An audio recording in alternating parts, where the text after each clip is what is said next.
Hi, it's Gemma, aka Aussie Bookworm, and today I'm going to do the promised bookshelf tour. So let's do it.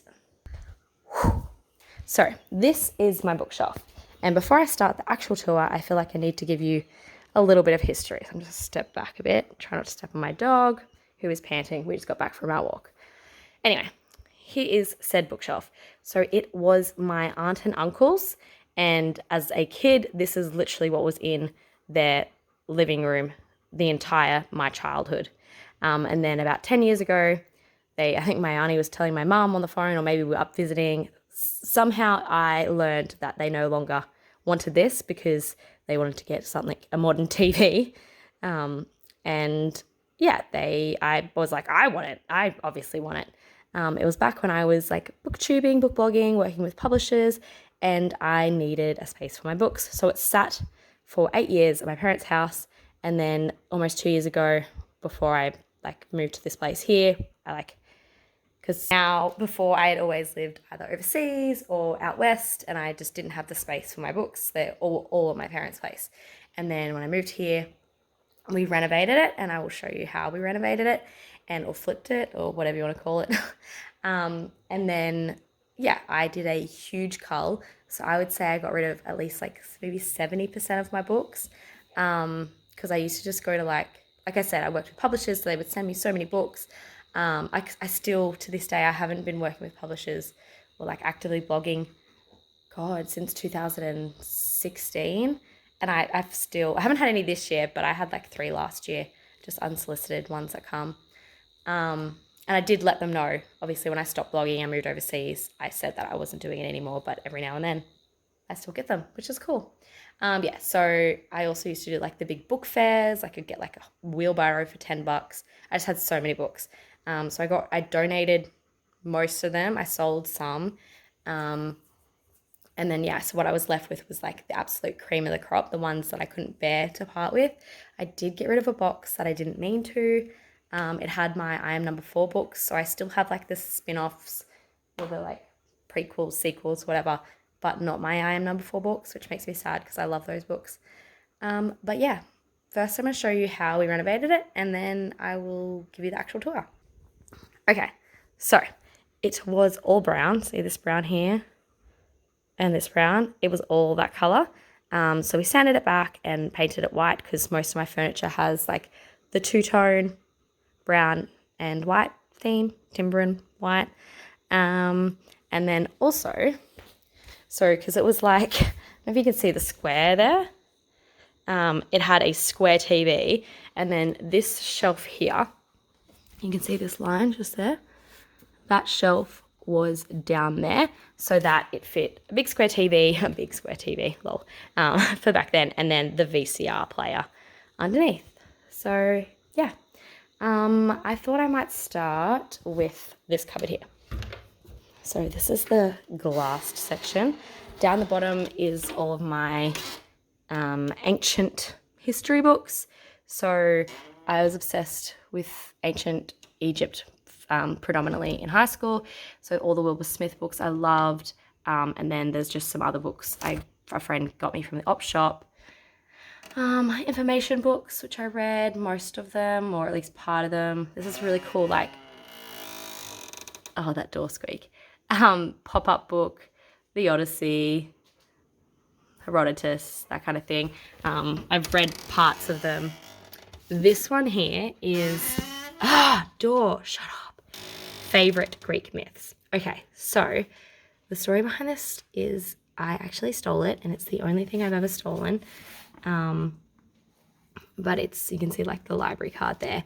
I took it in 2011 because I just read it and I loved it, and I couldn't bear to part with it, and I figured they wouldn't miss it that much. And I have confessed to our librarian assistant, who's also my sister-in-law's mum. So it's okay. And I don't really steal books ever or anything, but I did that book and I don't regret it. Moving up here, we have our classics, which honestly, I don't know why I have them. I thought it was cool when I started collecting them. I have not read any of them. I think I've read Little Women, but it wasn't that book. Actually, I have read, I don't know if it's the one with the people being pigs on the island. can't even remember what it's called. There's a book that just fit in that gap. I don't even know what the book is. Then we have my mum's Harry Potter books, which I keep trying to get her to give me, but she refuses to. But I've managed to borrow them at the moment. My Yorkshire dialect book, my Yorkshire family got me when I was living over there. Some Brian Cox books. They're actually beautiful and amazing, and I won them. And yeah, that's that. I thought I might save like the bottom bit for last because it's one of the most precious. This shelf here, we have my non-fiction texts. So there's like a bit of everything, like biographies, self-help.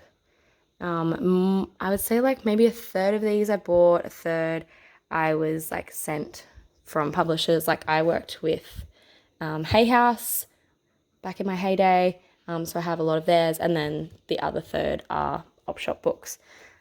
This one's from when I got that from an op shop when I was living out west. Yeah, so those are those books.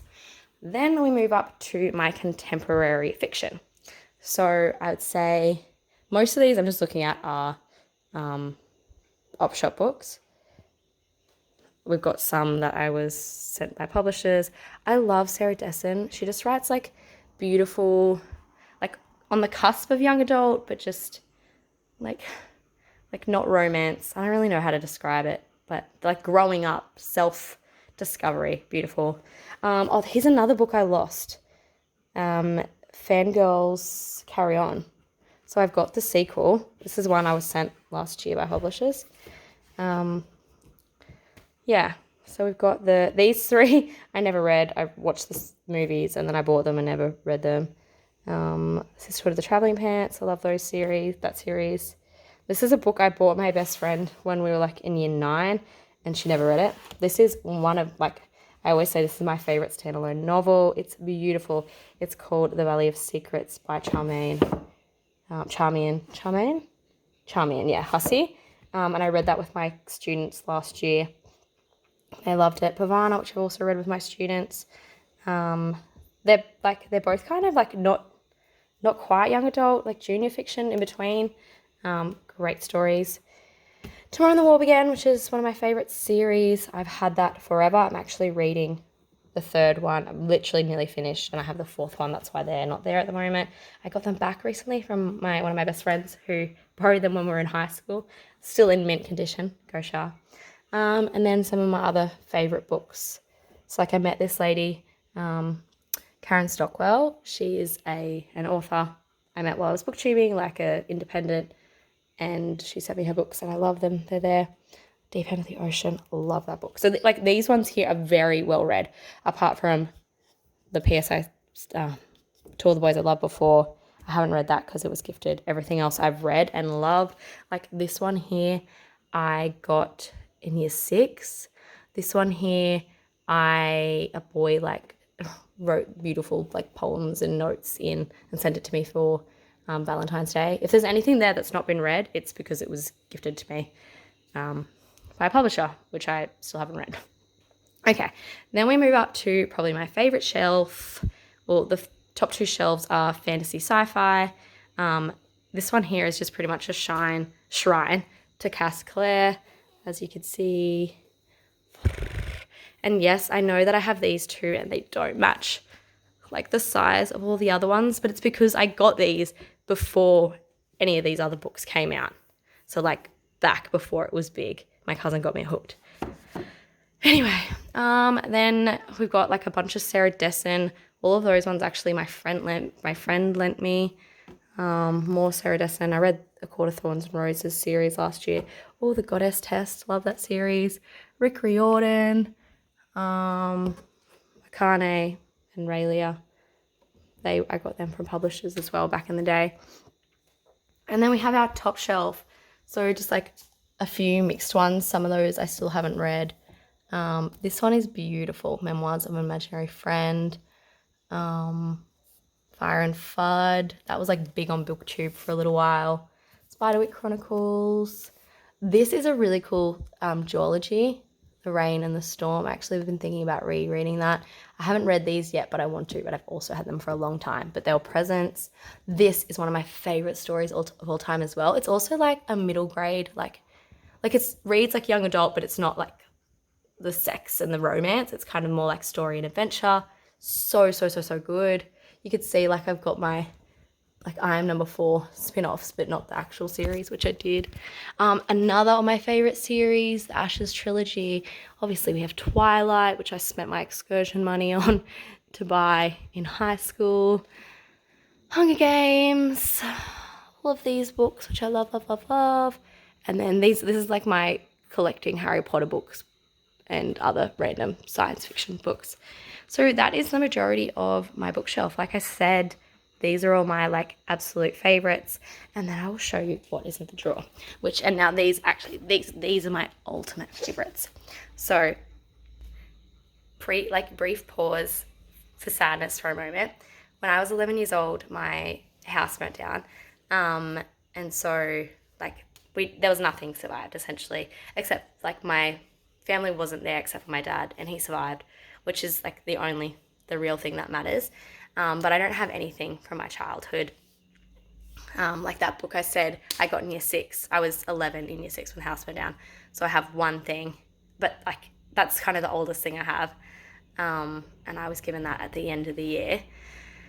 And anyway, so last year I was kind of thinking about, like, my brother and I were going through all these video games we had as kids, like on the computer, like Phantom Menace and all these other like really weird freebie games, and we found them. And I was also thinking about all the books that we read as kids, and I'd Googled to find out what they were, and it was like one particular author, but I never found them in op shops or anything. So I spent last year or the year before, like I spent a lot of money like on children's books to replenish that so that I have them.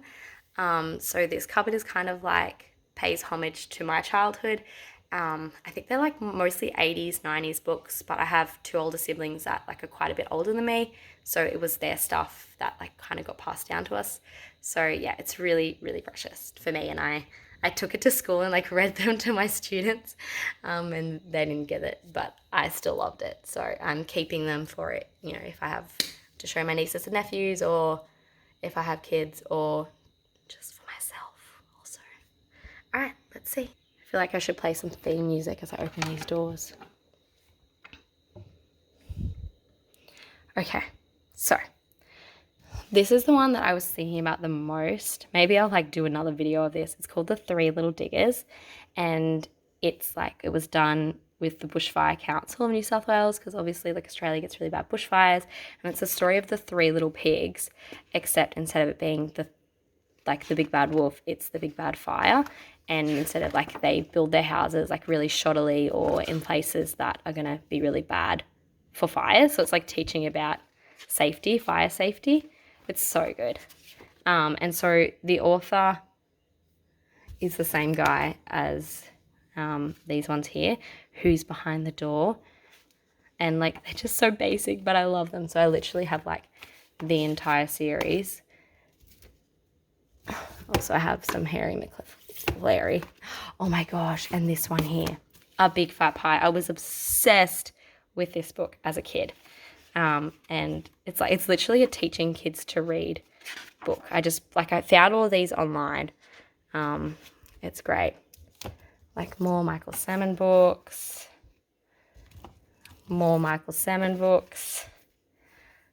The Who Did It, all of these are Michael Salmon. And then these are magic squares that I found. I think my mum found these in an op shop.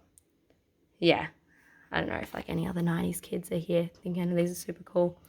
And then, yeah, here, the rest of these are just like ones that, actually these ones here, shout out to Amanda. I taught her son, and she sent me, I did pay for these. She sent me the books that she wrote, and they're so cool. And yeah, and then there's just some other like little books that I've collected over the years. There's also some teaching books. Shirley Barber, I love. Also books like that I was sent. These ones here I was sent by like Hay House. And then just some like other random books that I honestly forgot were there. And yeah, that is my bookshelf. Like, I didn't realize how personal it was showing you this, but I'm really glad I did it. And oh, I can see more books in the back, but I might get them out and have a read. I'll probably just sit here for the next 40 minutes reading books from my childhood. So this is a really long video. Sorry, not sorry. Like, if you don't want to watch it, just don't watch it. All right, bye.